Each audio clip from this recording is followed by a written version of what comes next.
माझ्या तमाम महाराष्ट्रप्रेमी बांधवांनो, भगिनींनो आणि मातांनो,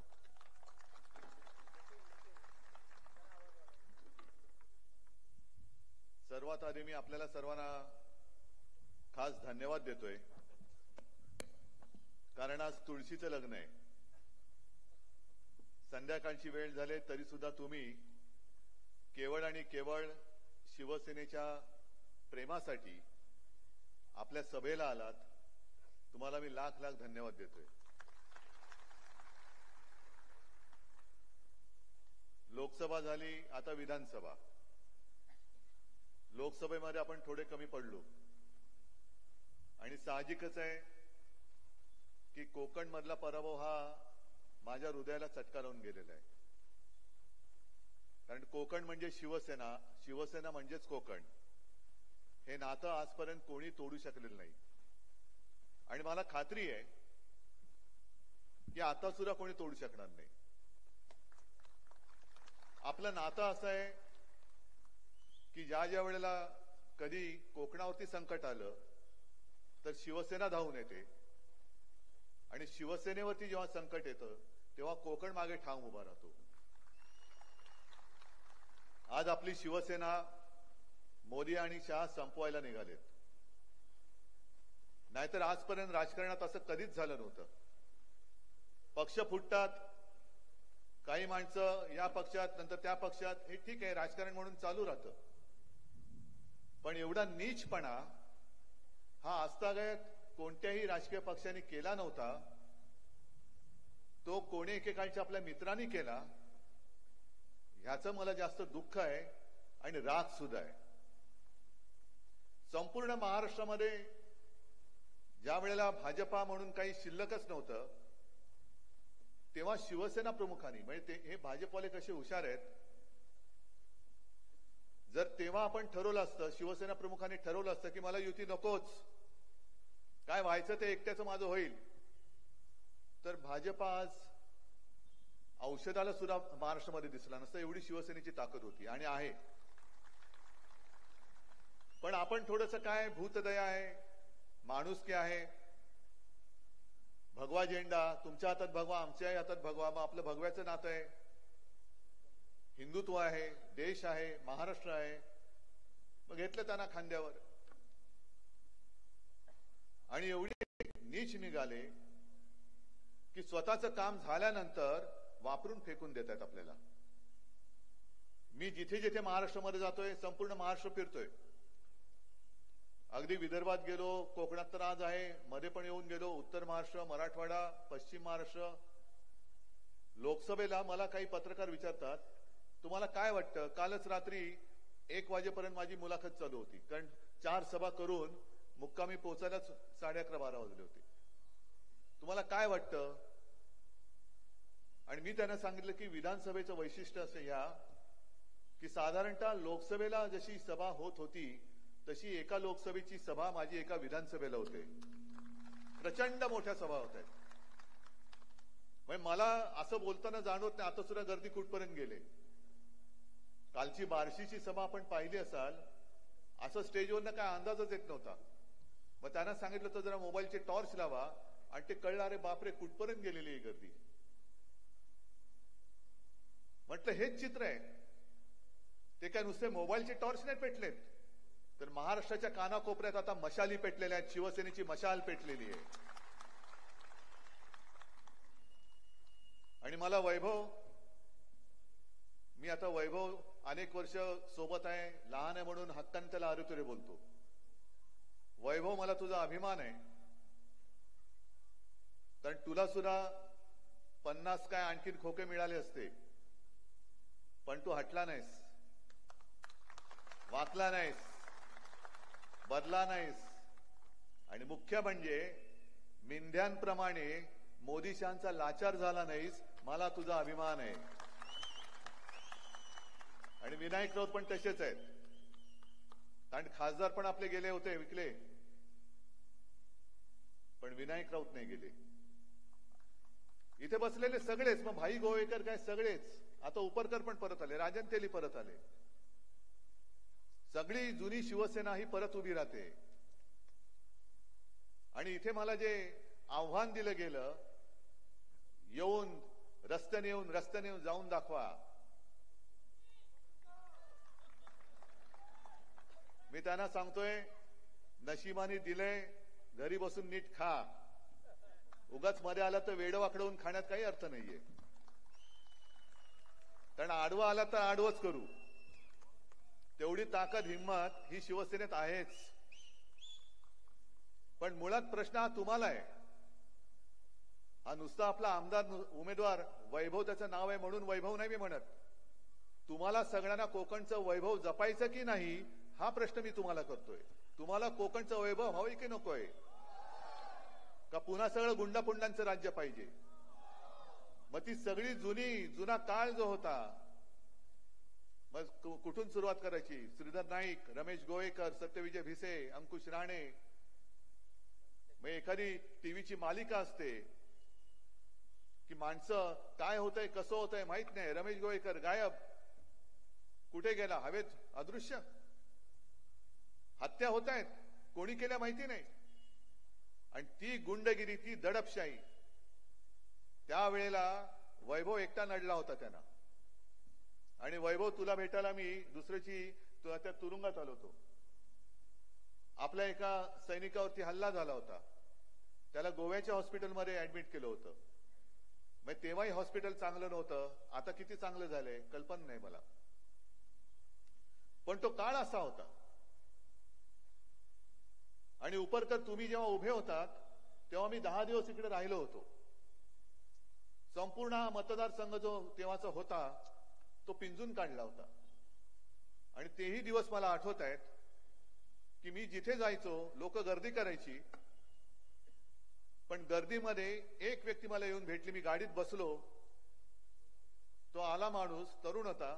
मला म्हणाले, साहेब काय खास तुमच्या कोकणी भाषेत बोलला तो, तुमच्या ती कोकणाची एक वेगळी गंमत आहे भाषेची, बोलण्याची.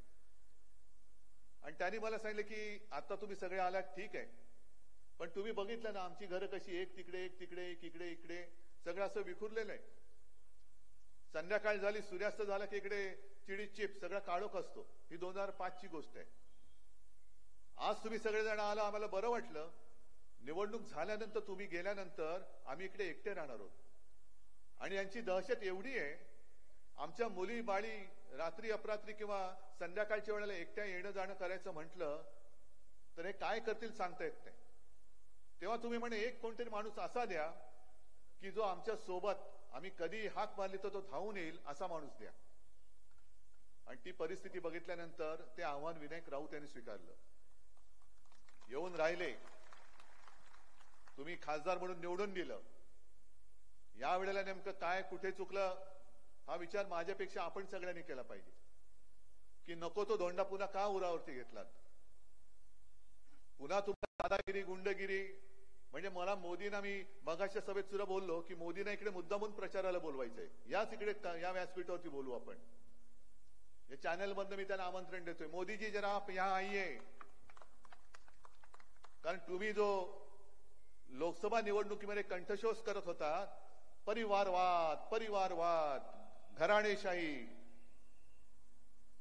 म्हणजे शिवसेना प्रमुखांनंतर शिवसेना प्रमुखांच्या पुत्राने जर शिवसेना, त्यांनी शिवसेना प्रमुखांनी मला दिली, मोदीजी तुमचं काय जातंय, कोण आहात तुम्ही? हा पक्ष हा माझ्या वडिलांनी स्थापन केलाय. तेव्हा तुम्ही कुठे होतात? हिमालयात होतात का विंध्य पर्वतात होतात मला नाही माहिती. पण हा शिवसेना, हा पक्ष, शिवसेनेने जो जन्म घेतला तो मुंबईमध्ये जेव्हा मराठी माणसावरती अन्याय होत होता तेव्हा भूमिपुत्रांना न्याय देण्यासाठी, मराठी माणसांच्या न्याय हक्कासाठी म्हणून शिवसेना प्रमुखांनी ही शिवसेना स्थापन केली. आणि तिचं नेतृत्व जर शिवसैनिकांनी माझ्याकडे दिलं असेल, शिवसेना प्रमुखांनी त्याला संमती दिली असेल, तर तुम्ही चोमडेपणा करणारे कोण? मग तुम्हाला शिवसेना प्रमुखांची घराणेशाही चालत नाही. परिवारवाद परिवारवाद. मग इकडे तुम्ही जे काही करता आहात, बाप डोक्यावर आणि पोरं खांद्यावर. मग डोक्यावरती बाप बसलाय, या खांद्यावर एक कार्ट, दुसऱ्या खांद्यावर दुसरा कार्ट. इसको क्या कहेंगे? मग तुम्हाला हिंदुत्व मानणारी, तुम्हाला संकटात साथ देणारी शिवसेना आणि शिवसेना प्रमुख, त्या शिवसेना प्रमुखांची घराणेशाही नाही चालत, पण माझ्या कोकणावरती गुंडागर्दी करणारे, जोर जबरदस्ती करणारी घराणेशाही चालते. एवढे तुम्ही खाली उतरलात, मग कशाला तुम्ही बसलात तिकडे? हे आमचं हिंदुत्व नाहीये. मी जसं प्रत्येक सभेत सांगतो तसं याही सभेत सांगतो की मी भाजपला लाथ घातले, हिंदुत्व नाही सोडलं आणि कदापि सोडू शकत नाही, मी सोडणार नाही.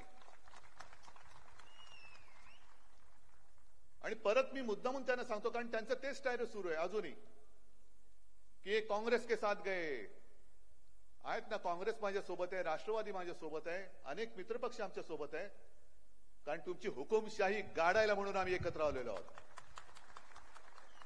आम्हाला हुकुमशाही नकोय, आम्हाला शिवशाही पाहिजे, म्हणून आम्ही एकत्र आलेलो आहोत. म्हणजे आम्ही काँग्रेस सोबत गेलो तर लगेच यांनी हिंदुत्व सोडलं. मग मी त्याने जे काय प्रश्न विचारतो, तुम्हाला वाटेल उद्धव ठाकरे तुम्ही काय बोलताय, कोकणात आले आणि काश्मीरचं काय बोलताय? मुद्दामून बोलतोय, कारण अमित शहा येत आहेत, आज पण आले होते, नरेंद्र मोदी येत आहेत. काल तर मोदी उतरणार होते सोलापूरला, माझं हेलिकॉप्टर होतं कुठे? औसा. मोदी लँड होत नाही तोपर्यंत तुमचं हेलिकॉप्टर उडणार नाही. अरे वा रे वा. पंतप्रधान म्हणून जर का रुबाब दाखवायचा असेल तर पंतप्रधानांसारखे वागा. जेव्हा तुम्ही पंतप्रधान पदाची शपथ घेतली तेव्हा सर्वांशी सारखं आम्ही वागू ही शपथ तुम्ही घेतली, जशी मी मुख्यमंत्री म्हणून शपथ घेतली होती. आणि माझ्या 2.5 वर्षाच्या काळात मी कोणी सांगावं मी भेदभाव केला आणि भेदभावाने मी वागलो, कोणी सांगावं? कारण ती घटनेची शपथ आहे. जो न्याय मला आहे, जो कायदा मला लागतो, तोच कायदा मोदींना सुद्धा लागला पाहिजे. आणि जर पंतप्रधान तुम्ही असाल तर कोणत्याही एका पक्षाच्या उमेदवाराच्या प्रचाराला देशाचा पंतप्रधान येता कामा नये, हे सुद्धा आता कायदा करायला पाहिजे. कारण जशी तुमच्यासाठी भाड्याने आणलेली माणसं, गरीब माणसं होती, त्यांचा काही दोष नाही, ही थांबली होती, तशीच माझ्यासाठी सुद्धा माझी जीवाभावाची माणसं ही थांबतात. आणि जोपर्यंत माझं हेलिकॉप्टर उडत नाही तोपर्यंत कधी, म्हणजे मी परवा 40गावला गेलो होतो, पोहोचेपर्यंत 6:30-7 वाजले. दुपारी 2 वाजल्यापासून लोक बसली होती, तुफान गर्दी होती. 2 वाजल्यापासून बसले उन्हात. मग तुम्ही मला काय अडवता? आणि अमित शहांचं मी तुम्हाला जे सांगत होतो की उद्धवजी आप जवाब दीजिए, काय द्यायचा जवाब? की 370 कलम जे काढलं त्याला विरोध करणाऱ्यांबरोबर तुम्ही बसलात. पण अमित शहाजी 370 कलम काढताना शिवसेनेने तुम्हाला पूर्ण पाठिंबा दिला होता आणि त्या काढल्याबद्दल तुमचं कौतुक तेव्हाही केलं होतं, मी आज पण करतो. 370 कलम हे काश्मीरसाठी महत्वाचं आहेच, देशासाठी आहेच. काश्मीर हा आपल्या देशाचा माझ्या देशाचा अविभाज्य भाग आहे, हे मान्यच आहे आम्हाला आणि तो पाहिजेच. पण 370 कलम काढलं ते लोकसभेसाठी ठीक आहे, कोकणामध्ये येऊन तुम्ही त्याचं काय कौतुक सांगताय? मराठवाड्यामध्ये मी फिरलो, विदर्भामध्ये फिरलोय, शेतकरी संतापलेच नुसते, कारण सोयाबीनला भाव नाहीये, कापसाला भाव नाही, डाळीला भाव नाही, काय संपूर्ण वाताहत झालेली आहे. आणि त्या शेतकऱ्याने जे आशेने तुमच्याकडे बघतायत की काहीतरी तुम्ही द्याल, पण तुमची ती आयात निर्यात धोरणं अशी तुम्ही आखता की आता कांद्याचे भाव पडायला लागलेले आहेत. आणि तो तुमच्याकडे बघतोय की माझ्या सोयाबीनला हमी भाव कधी देणार. आज त्या शेतकऱ्यांना माझ्या या चॅनलच्या माध्यमातून सांगतोय, मराठवाडा आणि विदर्भाच्या, की तुम्ही सोयाबीन विकण्याची घाई करू नका. आपलं सरकार येतंय. आपलं सरकार आल्यानंतर मी तुम्हाला वचन देतोय की हमी भावाने शासन तुमचं सोयाबीन खरेदी करेल. पण हे वचन मी देतोय, हे वचन ना मोदी देत, ना अमित शहा देत. मिंदे बिंदे तर सोडून त्यांचे चिंध्याच झालेले आहेत. मग 370 कलम काढलं, अहो सोयाबीनच्या हमी भावाचं काय? कापूस खरेदी कधी होणार? अरे मी 370 कलम काढलं ना, दुधाला भाव नाही, 370 कलम काढलं की महिला सुरक्षित नाही, 370 कलम काढलं. काय करायचं इकडे त्या कलमाचं? आमच्याकडे आंब्याची कलम आहेत, बाकी सगळी कलम आहेत. 370 कलम हे काश्मीरसाठी महत्वाचं आहे. आणि मुद्दा म्हणून मी त्यांना सांगतोय की जेव्हा, हे मी परत परत बहुतेक प्रत्येक सभेत सांगतोय, की जेव्हा या देशाला अमित शहा आणि नरेंद्र मोदी या नावाची दोन माणसं या भूतलावरती अस्तित्वात आहे हे कोणालाही माहित नव्हतं. हा काळ कोणता? जेव्हा काश्मीरमध्ये स्वतःच्या घरात हिंदू पंडितांवरती अत्याचार होत होता, तो काळ आहे. हे मला वाटतं तेव्हा बसले होते व्हीपी सिंगच्या मांडीला मांडी लावून. ना तेव्हा मोदी धावून आले, ना अमित शहा धावून गेले. काश्मीरी पंडित घरदार सोडून देशामध्ये निर्वासितासारखे पसरत होते, लोंडेच्या लोंडे इकडे तिकडे जात होते. मग तो नटसम्राट मधला तो डायलॉग आहे ना, कोणी घर देता का घर, ही अवस्था आपल्याच देशात त्या काश्मीरी पंडितांची झाली होती. आणि तेव्हा फक्त आणि फक्त हिंदू हृदय सम्राट शिवसेना प्रमुख बाळासाहेब ठाकरे यांनी त्यांना महाराष्ट्रामध्ये घर दिलं होतं. ते उगाच नाही त्यांना हिंदू हृदय सम्राट म्हणत, त्यांनी करून दाखवलं होतं.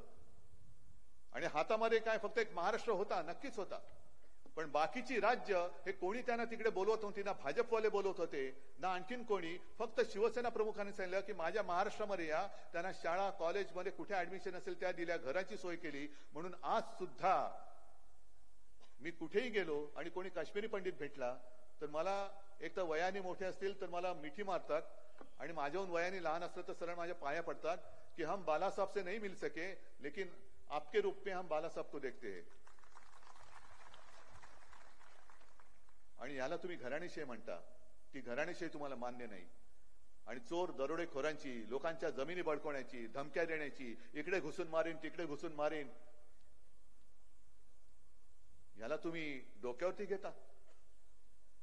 बरं ठीक आहे, तुम्हाला शिवसेना संपवायची ना, करा प्रयत्न, बघतो कोण राहतं शिल्लक. शिवसेना आहे आणि तुम्ही आहात. तुम्ही बाकीच्या तुमच्या त्या यंत्रणा न घेता मर्द असाल तर समोरासमोर येऊन लढा, मर्द असाल तर.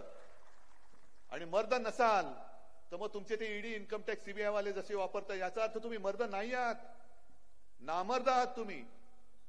तुम्ही सरकारी यंत्रणांचा दुरुपयोग करतात, माझ्या लोकांना धमक्या देतात, जुन्या केसेस उकरून काढता आणि त्यांची फोडाफोडी करताय, पैसे देताय, तो सुद्धा माझ्या जनतेचा खाल्लेला.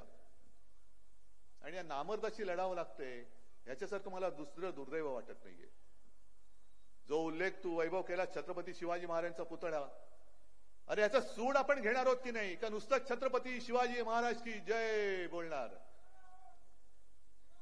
जर शिवाजी महाराजांचा पुतळा पडल्याचा सूड आपण घेणार नसो तर मग आपण छत्रपतींचा जय जयकार करण्याच्या लायकीचे नाही आहोत. जर आपण स्वतःला छत्रपतींचे मावळे समजत असू तर ज्या भ्रष्ट हाताने तो पुतळा उभारला, ज्या अशुभ हाताने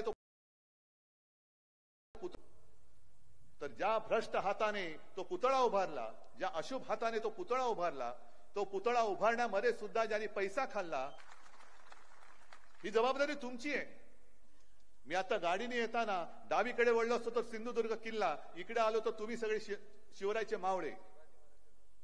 अरे ज्या शिवाजी महाराजांनी आपल्या इथे येऊन स्वतःच्या देखरेखीखाली एक आपल्याला वैभव उभं करून दिलं सिंधुदुर्ग किल्ल्याच्या रूपाने, 400 वर्ष झाली, तेव्हाची आक्रमण तर वेगळीच होती, पण त्याच्यानंतर ऊन वारा पाऊस लाटांचे तडाखे, मग ती चक्रीवादळ असतील, तोक्ते असेल, निसर्ग सिंधुदुर्ग ताठ मानेने उभा राहिला, कारण महाराजांच्या पवित्र स्पर्शाने तो पावन झालेला आहे. म्हणजेच याचा अर्थ महाराज इकडे आले असतील तेव्हा इथे सुद्धा कधीतरी त्यांचा वावर झाला असेल. तुम्ही भाग्यवान आहात की ज्या मातीला महाराजांचा स्पर्श झाला त्या मातीत तुमचा जन्म झाला आणि त्या मातीमध्ये तुम्ही राहता. तुम्ही भाग्यवान आहात,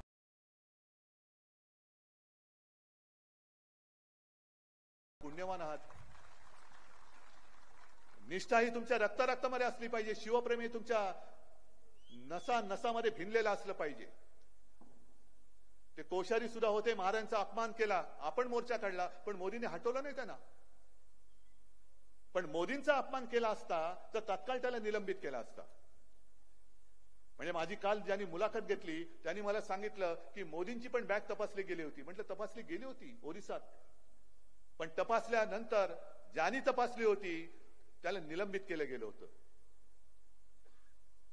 त्याला निलंबित करून टाकलं होतं. मग ही अशा पद्धतीने यांची दडपशाही सुरू आहे. वाटेल ते करतायत. आणि नुसतं शिवप्रेमाचं नाटक करतायत.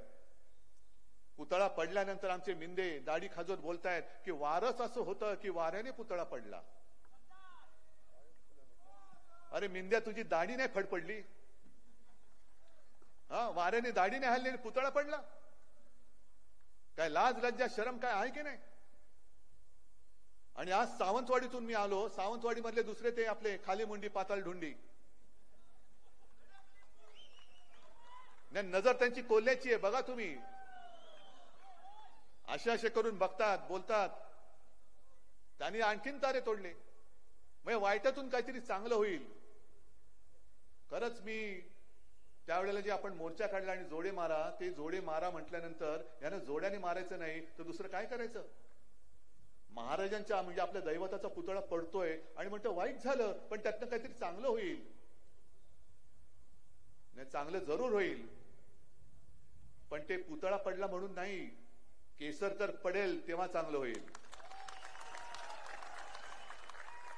इथे सुद्धा इकडे आणि पलीकडे दोन चिल्ली पिल्ली पडतील तेव्हा कोकणचं चांगलं होईल. त्यांच्यासाठी वाईट होईल पण कोकणासाठी चांगलं होईल. आणि मी करून दाखवीन कोकणाचं चांगलं. मी आहे, मी देतोय तुम्हाला वचन.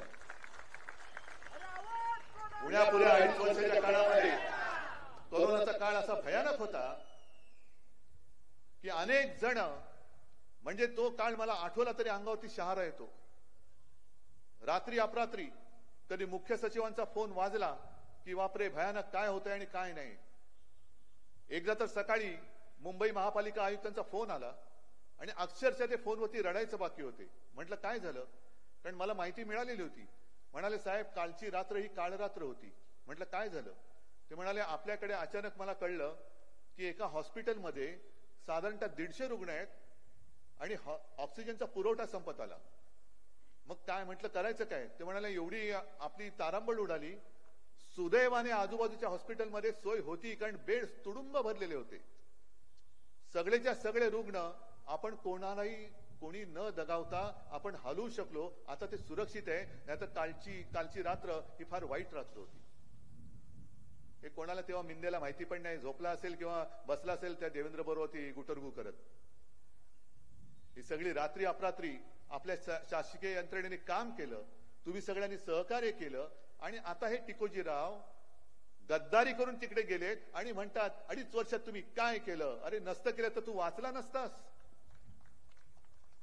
वाचलाच नसता तू.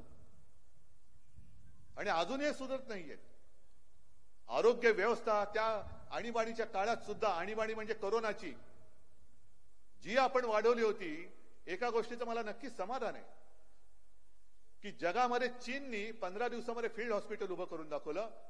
आणि त्याच्यानंतर अख्ख्या जगामध्ये आपली मुंबई असेल जिने 15 ते 17 दिवसात दुसरं फील्ड हॉस्पिटल उभं करून दाखवलं. म्हणजे आपण कुठेही कमी पडलो नाही.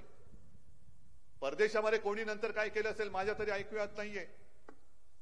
पण महाराष्ट्राच्या बाहेर दुसऱ्या राज्याने, एकाही राज्याने फील्ड हॉस्पिटल आपण जसं केलं होतं बीकेसी मध्ये आणि इतरत्र, तसं उभं केल्याचं मी सुद्धा ऐकलं नाही किंवा वाचलेलं नाहीये.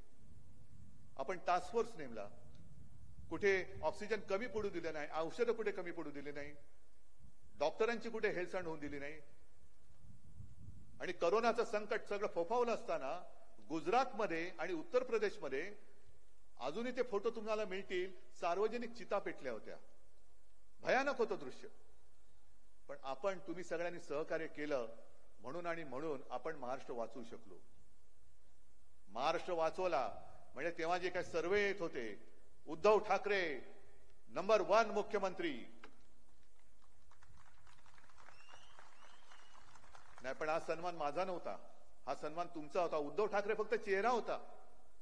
कारण तुम्ही जर मी जे सांगत गेलो होतो ते तुम्ही ऐकलं नसतं तर मी महाराष्ट्र काही करू शकत नव्हतो. पण मला अभिमान याचा आहे की एखाद्या कुटुंबा प्रमुखाप्रमाणे तुम्ही जे मी सांगत गेलो, घरी राहता तुम्ही घरी राहिलात, लॉकडाऊन तर लॉकडाऊन. आणि तेव्हा भाजपवाल्याने तेव्हा होते ना महामहिम कोश्यारी, काय म्हणजे कोरोनाच्या काळात सुद्धा पैसे खात होते.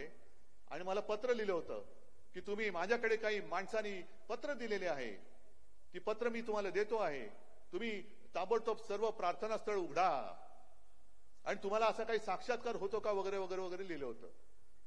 मग म्हटलं कोणी एवढी लोक भेटले तरी कोण, तर इनमिन 3 माणसं आणि ते तिन्हीच्या तिन्ही भाजपडे. तिथे सुद्धा तुम्ही घोळ घालत होतात. तिथे सुद्धा तुम्हाला सगळं उघडं करून महाराष्ट्राचा गुजरात किंवा उत्तर प्रदेश तिकडे करायचा होता. करोनाने बळी गेले तरी चालतील पण सगळं उघडा. ही अशी घाणेरडी नीच औलाद आणि ही आपल्यावरती राज्य करते. अमित शहानी जे आज दुपारी भाषणामध्ये बोलले की उद्धव ठाकरे म्हणजे आपल्या सरकारने विकासाला स्थगिती दिली. मी विकासाला नव्हती स्थगिती दिली. मी स्थगिती नाही, मी बंदी आणली होती आणि माझं सरकार आल्यानंतर मी परत बंदी आणीन. महाराष्ट्रातून एक सुद्धा उद्योग मी गुजरातला जाऊ देणार नाही म्हणजे नाही. अमित शहा आज लिहून ठेवा, तुम्ही आज लिहून ठेवा की ज्या क्षणी महाविकास आघाडीचं सरकार येईल तेव्हा तुम्हाला लुटारू नो, तुम्हाला महाराष्ट्राचा उद्योग मी गुजरातमध्ये नेऊ देणार नाही.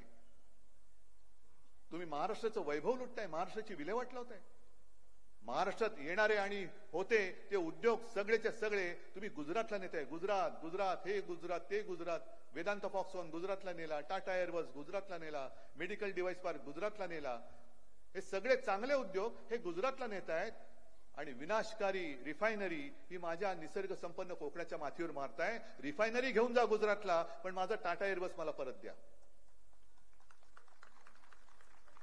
म्हणून मी मागे जे बोललो होतो ना, राख रांगोळी, आमच्या नशिबात राख आणि गुजरातच्या नशिबात रांगोळी घालताय तुम्ही. गुजरात बद्दल मला काही आकस नाहीये ना, गुजराती लोकांबद्दल मला आकस आहे. इथे आलेत, पिढ्याना पिढ्या राहत आहेत, शतकानुशतके राहत आहेत. मग त्यांना सुद्धा मी सांगतोय, अरे तुमचं आणि आमचं नातं हे तुम्ही दुधात साखर मिसळल्यासारखे जर विरघळून गेलो असू तर मोदींचा मिठाचा खडा त्याच्यामध्ये का टाकायला देताय तुम्ही. आणि मोदी आणि शहाना सुद्धा सांगतोय की तुम्ही आज आहात उद्या नाहीत, पण आज महाराष्ट्र आणि गुजरात आणि संपूर्ण देश अशी जी काय तुम्ही भिंत बांधताय, तुम्ही गेल्यानंतर सुद्धा ती जर्मनीची भिंत होती ना, तशी भिंत तुम्ही या देशात आणि गुजरातमध्ये बांधून जाता, हे लक्षात ठेवा. ही भिंत म्हणजे अंबुजा सिमेंटचं ऑफिस सुद्धा गुजरातला घेऊन गेले. काय नेमकं या कोकणासाठी केलं काय. आणि आज मला जे इकडेचे खासदार दुर्दैवाने झालेले हे मला आव्हान देत आहेत, अरे महाराष्ट्राचं रक्त तुझ्या अंगामध्ये असेल तर महाराष्ट्र लुटणाऱ्यांच्या विरोधात तू उभा राहा. मला काय आव्हान देतोस.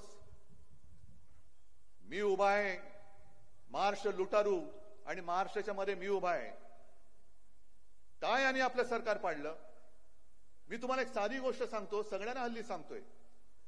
आता जर का तुम्ही विधिमंडळाकडे पाहिलात तर मुख्यमंत्री हा शिवसेनेतनं चोरलेला,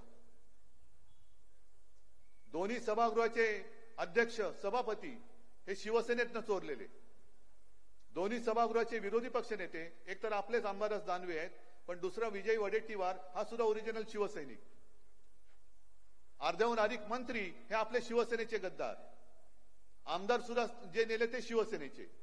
म्हणजे तुम्हाला शिवसेनेची शक्ती पाहिजे पण उद्धव ठाकरे नको. कारण तुम्हाला माहितीये की महाराष्ट्र लुटायला न देणार एकच माणूस आहे, तो म्हणजे उद्धव बाळासाहेब ठाकरे.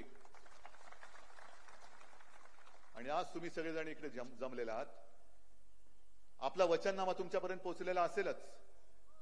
पोहोचलाय ना का परत बोलू. परत बोलण्याची गरज आहे. कारण मला बरेच जण सांगतात की आपला वचननामा पोहोचवा सगळ्यांकडे. म्हटलं पोहोचवायचं तो पोहोचवलेलाच आहे. आपण 5 जीवनावश्यक वस्तूंचे भाव स्थिर ठेवणारे तुम्हाला कळलेलं आहे. कळलंय ना. मुलींप्रमाणे मुलांना सुद्धा मोफत शिक्षण देणार हे सुद्धा तुम्हाला कळलेलं आहे. अनेक गोष्टी कळलेल्या आहेत. पण मुद्दामून एक मुद्दा स्पष्ट करतो, मुलींप्रमाणे मुलांना शिक्षण का मोफत देणार आहे. मी 3-4 दिवसापूर्वी युट्यूबवरती एक क्लिप पाहिली. राजदीप सरदेसाई जे ज्येष्ठ पत्रकार आहेत त्यांनीच मला पाठवली, त्यांनीच ती केलेली आहे. अमरावतीमध्ये ते एका घरी गेले होते, ज्या घरामध्ये एका शेतकऱ्याने आत्महत्या केली. मग त्यांच्या घरी ते गेले. दुर्दैवाने जिचं कुंकू पुसलं गेलं ती आपली बहीण तिकडे बसली होती. ज्याने आत्महत्या केली तो 47 वर्षाचा शेतकरी होता. मग त्याची 2 तरुण मुलं ही त्यांच्या झोपडीसारख्या घरामध्ये होती. काळोख, घरामध्ये काळोख. या कॅमेऱ्यासाठी जो काय यांची संगन असते तो उजेडा होता, तोच उजेड. आणि मग राजदीप सरदेसाईंनी त्यांना विचारलं, ताई तुमचं नाव काय. मुलांना विचारलं तुमचं नाव काय, किती कर्ज होतं. ते 1.25 लाख कर्ज होतं. 1.25 लाख कर्जासाठी म्हणजे अदानीना वगैरे करोडो रुपये हे असेच देऊन टाकतायत. करोडो रुपयाची मुंबई ही फुकट देऊन टाकतायत. पण माझ्या महाराष्ट्रातला शेतकरी 1.25 लाखासाठी आत्महत्या करतोय. मग त्या दुसऱ्या जो लहान मुलगा होता, लहान म्हणजे असेल एक 14-16 वर्षाचा वगैरे असेल, त्याला विचारलं तू काय करतो, शाळेत जातो का? तो म्हणला नाही, मी शिक्षण सोडून दिलं. सोडलं का सोडलं? फी कशी भरणार? डोक्यावरती कर्ज आहे, वडिलांनी आत्महत्या केले. मग तू काय करणार? शेती करणार का? तो म्हणाल मी शेती नाही, शेती सोडून मी हमाली करेन, पण मी शेती नाही करणार. म्हणजे मुलांना शिकायचंय पण फी भरता येत नाही म्हणून मुलं शिकत नाही. आणि आम्ही 370 कलम काढलं ना, आम्ही राम मंदिर बांधलं जे गळतंय. उद्धवजी राम मंदिर कब जाएंगे? मी त्यांना म्हटलं ते गळायचं बंद होईल तेव्हा मी जाईन. पण पैसे नाहीत म्हणून मुलं शिक्षण सोडताय आणि तुम्ही फक्त 1500 रुपयावरती या आमच्या माता भगिनींची थट्टा करताय. 1500 रुपयामध्ये मुलाची फी भरू शकतात का? डोक्यावरचं कर्ज फिटू शकतं का? घरदार चालू शकतं का? आज मराठवाड्यात आणि विदर्भामध्ये अशी परिस्थिती आहे की मुलांची लग्न होत नाही, कोण मुली द्यायला तयार नाही, कारण शेतकऱ्याला कोण मुलगीच देत नाहीये. आपला अन्नदाता, अख्खं जग ज्याच्यासाठी चालतं, 2 घासासाठी जग चालतं, आणि तो 2 घास देणारा तडफडतोय, मरतोय. म्हणजे तो आपल्याला जगवतो पण आपण त्याला जगू शकत नाही. काय कोणता कारभार चाललाय? कशासाठी मोदीजी तुम्हाला मत द्यायचं? कशासाठी मिंद्याला मत द्यायचं? कशासाठी फडणवीसला द्यायचं? कशाला अजित पवारांना द्यायचं? हे खोके घेऊन बसलेत, खोकेच्या खोके बोके नुसते माजलेत.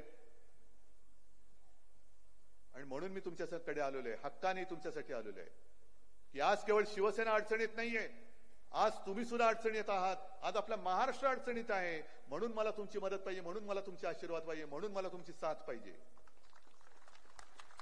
आणि मी तुमच्या दरबारात हक्क मागायला आलेलो आहे, हक्काने न्याय मागायला आलेलो आहे, आशीर्वाद मागायला आलेलो आहे. हा वैभव नुसता वैभव नाही, वैभवच्या बरोबर मी उभा आहे. पलीकडे राजन तेली सोबत मी आहे, तिकडे संदेश सोबत मी उभा आहे. सगळीकडे संपूर्ण कोकण राजन आहे, बाळमाने आहेत, सगळीकडेच. हे मत हे केवळ एका उमेदवाराला नाही, हे मत तुमच्या भविष्याला देताय तुम्ही. आणि म्हणून मी एवढंच सांगतोय की कोकणचं वैभव कायम राखायचं असेल तर तुम्हाला भगव्याशिवाय आणि मशालीशिवाय दुसरा पर्याय नाही. आणि जर का लोकसभेत चुकलात, म्हणजे तुम्ही नसाल चुकला, मी एक सांगतोय, तसं आत्ता चुकलात तर मग गुंडागर्दी एवढी वाढेल की दोन्ही पोरं खांद्यावर आणि बाप डोक्यावर घेऊन त्यांची लाचारी करण्याचं जीवन तुम्हाला जगावं लागेल. त्याच करता मी परत सांगेन की छत्रपतींच्या परस्पर्शाने पावन झालेला हा परिसर आहे. नक्कीच छत्रपती इकडे आले होते आणि त्यांनी हा किल्ला बांधला. तर त्या मातीची शपथ घेऊन जसा वैभव इमानाने राहिला, तसंच तुम्ही भगव्याच्या पाठी, मशालेच्या पाठी इमानाने राहाल असा विश्वास व्यक्त करतो. सगळ्यांना शुभेच्छा देतो आणि आपली रजा घेतो. जय हिंद, जय महाराष्ट्र.